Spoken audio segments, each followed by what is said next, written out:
PCN is brought to you in part by the following underwriters.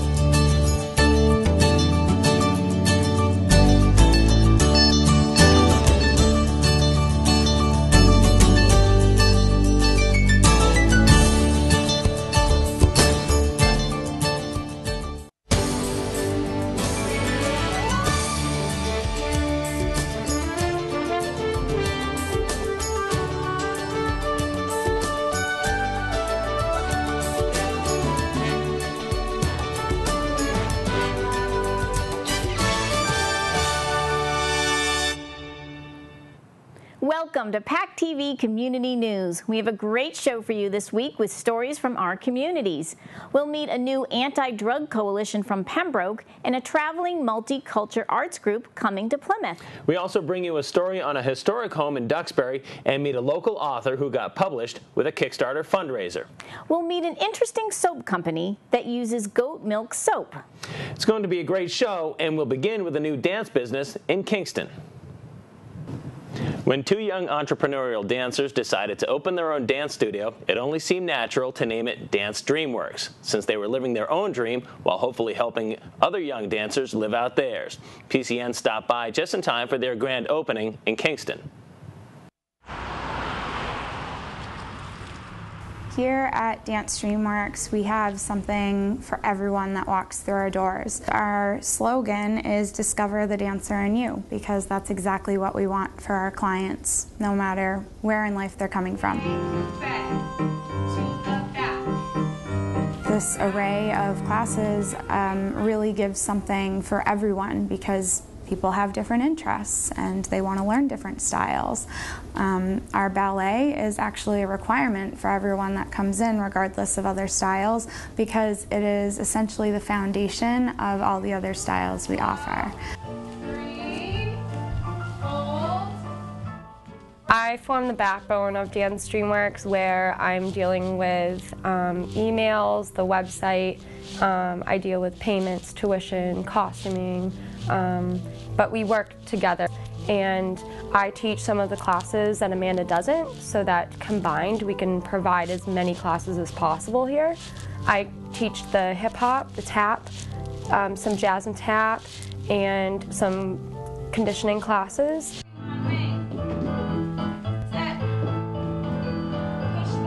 Ballet is a very important part of dance. If you want to be a strong dancer, a technical dancer, a true artist, you really should have that ballet foundation. Ballet offers you this structure and this discipline, and it translates into the other styles. So if you learn, for example, how to do a kick, which is called a grand battement, in ballet class, then in jazz class, when you do that kick, your alignment, it's going to be proper, it's going to be done correctly because you learned it the right way in ballet class. And without that ballet, it can be sloppy. It's the posture, it's all of that. It's pointing versus flexing the feet, working on the turnout from the hips. Those are all vital elements, plus many more.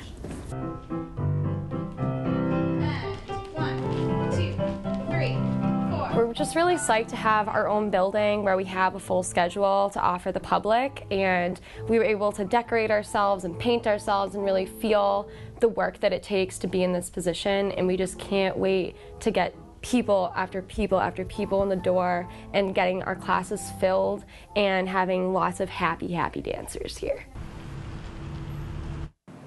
As Massachusetts legislators come to terms with the opiate and drug epidemic in the state, Pembroke resident Mike Cogburn decided to tackle the problem on a local level. After learning that the DARE program hadn't been funded for a number of years, Cogburn took the initiative to form the Pembroke Anti-Drug Coalition. They had a recent meeting at the Pembroke Library, and PCN stopped in to hear more. I have been asked sort of how specific we are to prevention versus treatment and all that stuff, and so I do want to just be clear that, at least as of right now, our mission is about reducing, ideally eliminating, the existence of local substance abuse issues through education of our kids. So we just passed a major piece of legislation. It's now law. Some parts of it are coming into effect right away. Other parts are going to be next year. And it does a number of things. One of the biggest things is it addresses access to care. We've seen anecdotally and through reports and research, some folks who are dealing with substance abuse and want to get help will do things like show up at the emergency room or go as far to get themselves sectioned, if you're familiar with that, actually be sent to jail because they have nowhere else to go or they don't have any other options. Obviously, getting treatment in an emergency room is about the most expensive and least cost-effective way of trying to get treatment.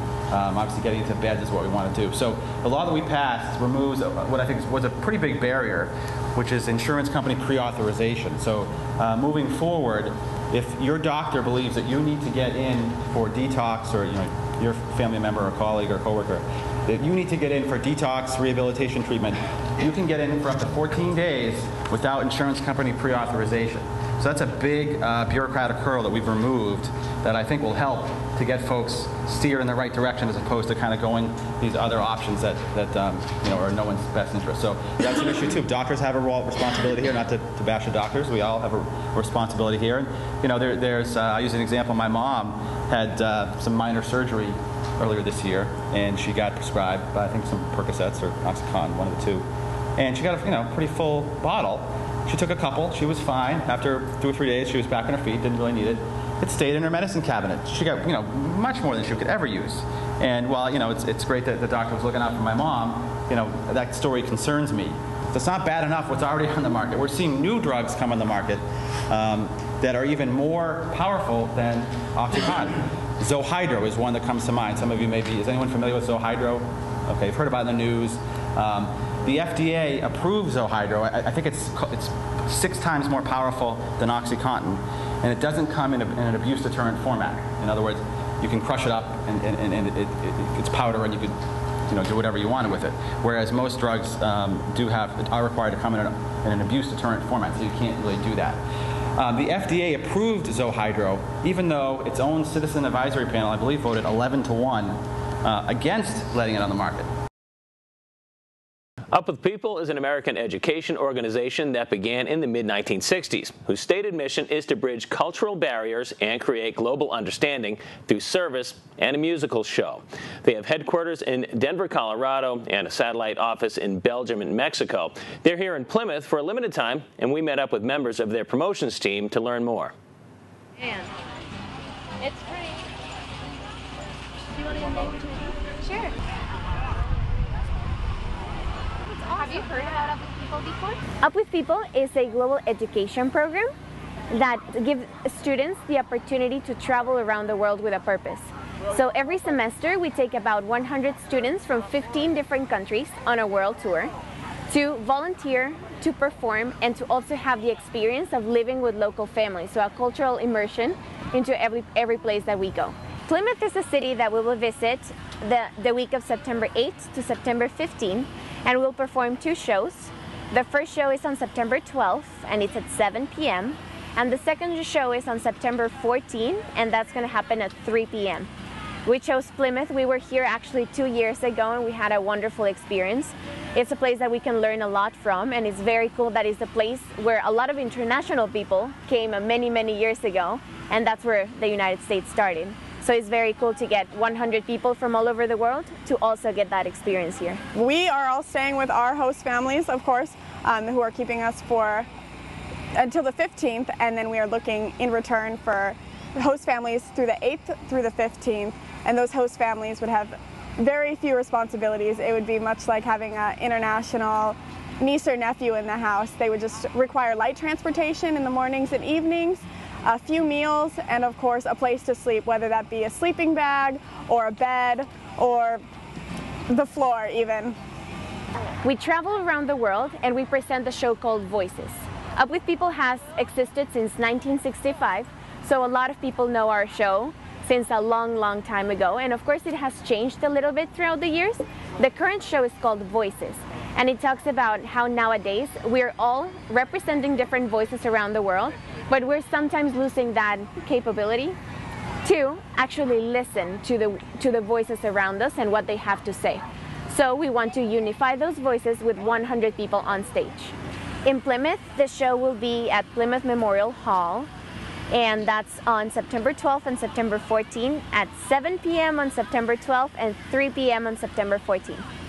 We are looking for host families. We have the group of 100 students from 15 different countries, and of course the best way we feel to incorporate them into the communities that they're visiting is by staying with host families. It's our way of turning the place that we're visiting into a face that we remember. It's a great experience for them. The town of Duxbury has a strict set of rules when it comes to the outward appearance of a home that is over 75 years old. The Duxbury Historical Commission is in charge of enforcing those rules, and PCN caught up with the commission recently to do an outdoor inspection.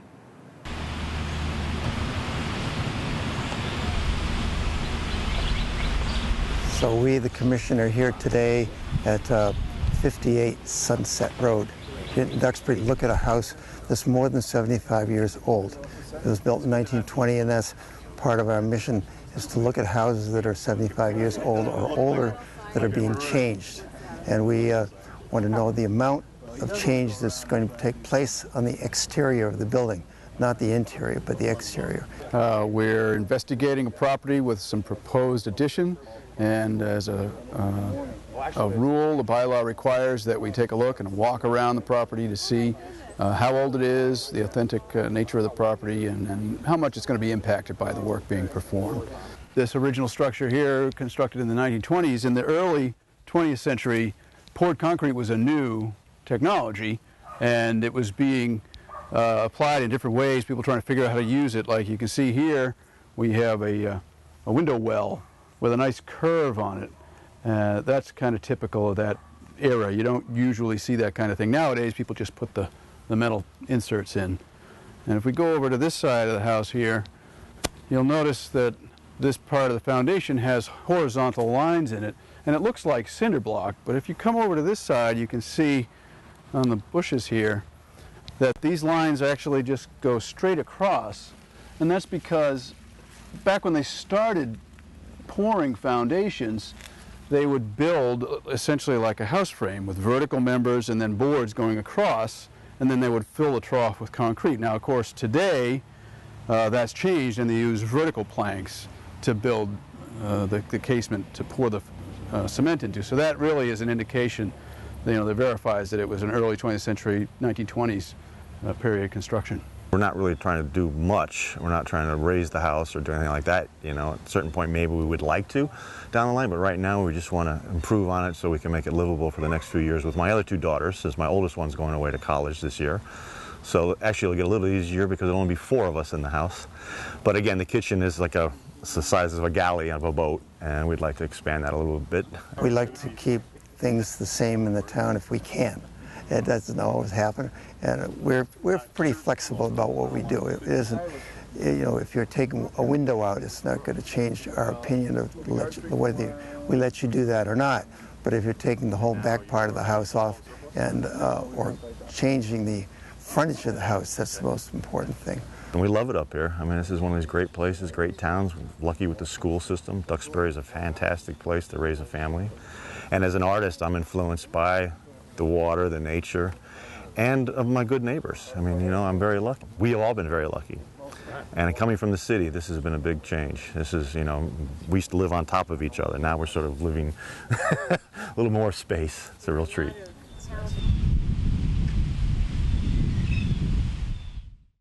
Soap can be made from many different ingredients. Many commercial ones have items that are hard to even pronounce. More natural ones use traditional ingredients with gentle fragrances. PCN found an interesting local soap maker who makes soap right in her home with some interesting helpers.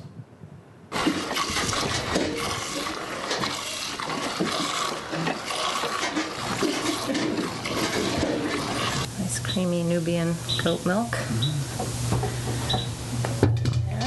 So first you saw me milking the goats, which I do twice a day, every day. I milk them, feed them, put them out, and then I took the goat milk and we strained it to get any little bits of hay out and any little hairs.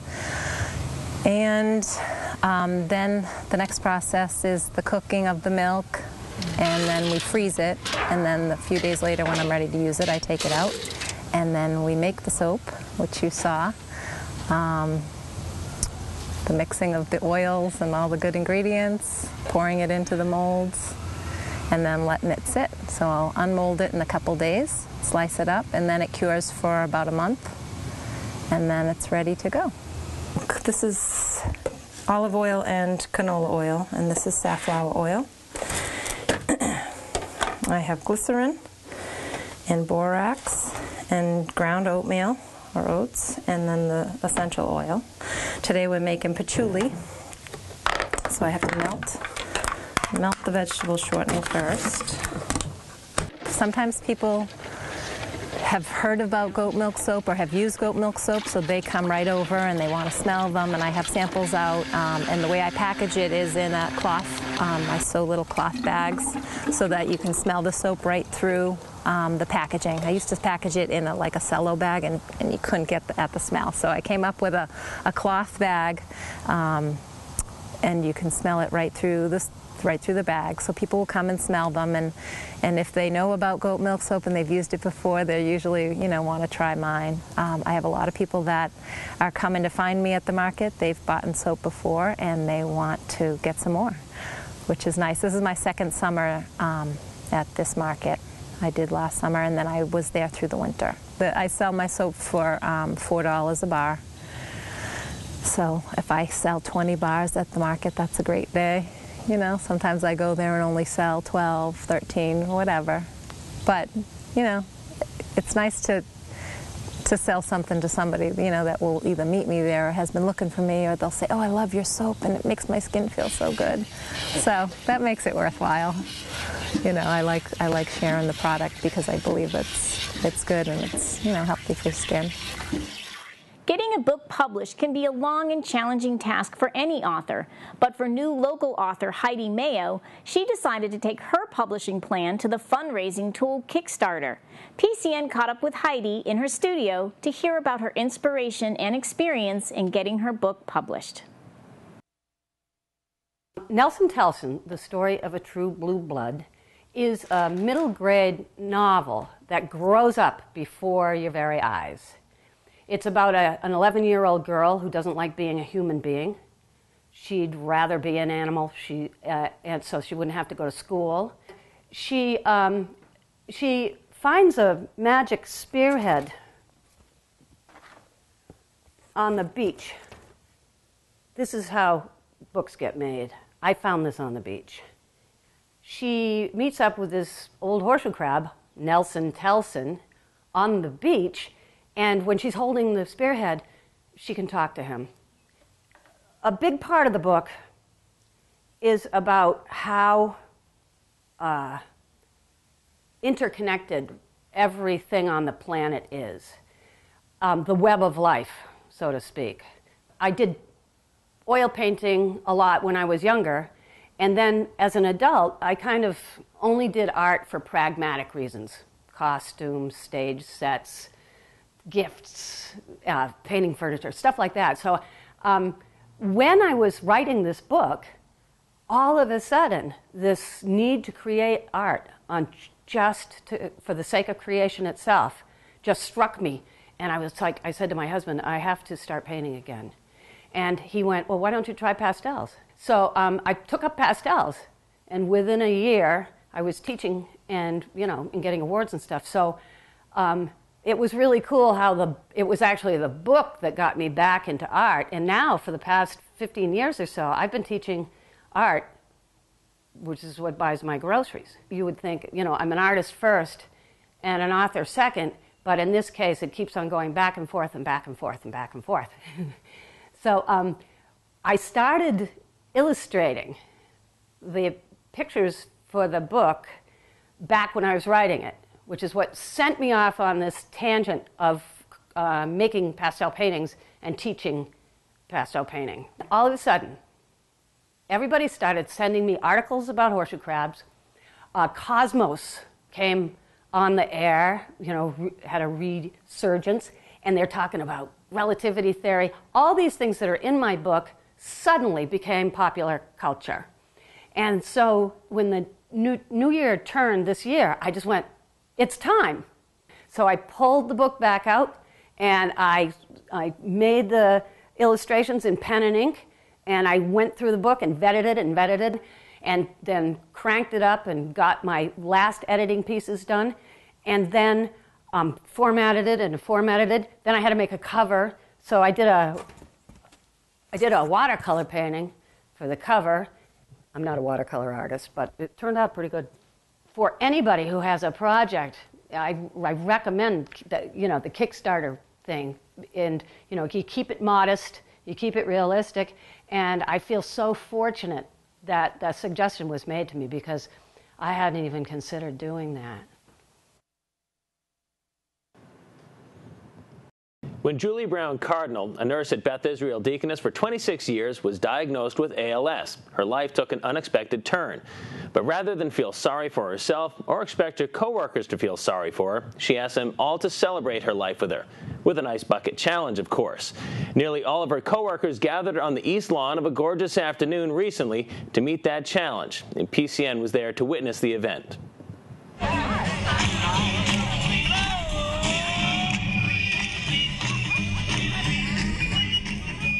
Judy's worked at BID Plymouth for 26 years. 1988 was when she started.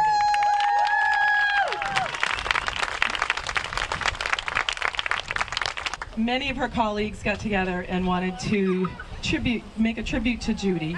And so by the hard work of many of her co-workers, Barbara Sheehan, Pauline Scarzi, Patty D'Angelo, all of her co-workers on 2 East, and those throughout the hospital, many of who are standing in scrubs. So I'm hoping we have enough to take care of patients tomorrow.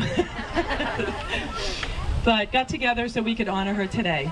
Because of who she is, we are here today, hoping she will feel our love again. I'm humbled and honored to stand with so many of Judy's supporters, fans, BID Plymouth family. All who came out today to accept the challenge, and all who donated. There are forms for check donations at the table, and we'd like to try to get it all credited towards Team Judy. We have a long-term employee by the name of Judy Brown Cardinal who was recently diagnosed with ALS, and we wanted to do something for her. She didn't want anything done in her name, for her per se. So she had posted a story of the NFL player who dumped a bucket over his head and said, "Wouldn't this be great to help people like me?" And so all of her coworkers who felt literally helpless in dealing with what's been handed to her wanted to do something special in her honor. So we wanted to give her something really big. She's been a long-time employee here, and we wanted to do something really big for her. We love you, Judy, and this is all for you.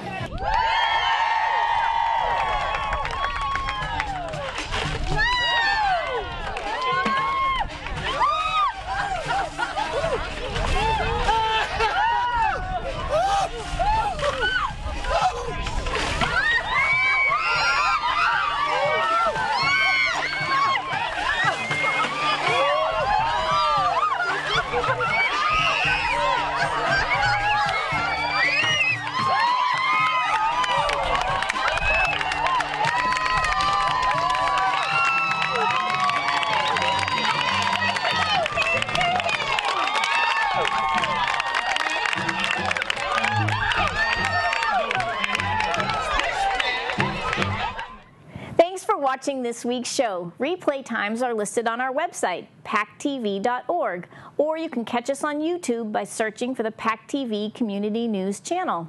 Be sure to like us on Facebook and follow us on Twitter to receive previews and links to all of our stories. We also wanted to let you know about a new show called PCN In Depth, starting in September.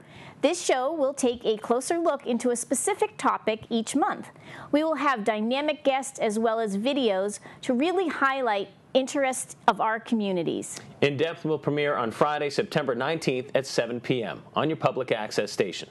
Be sure to watch PCN In Depth, and we'll be back next week for another edition of PACTV Community News. So see you then.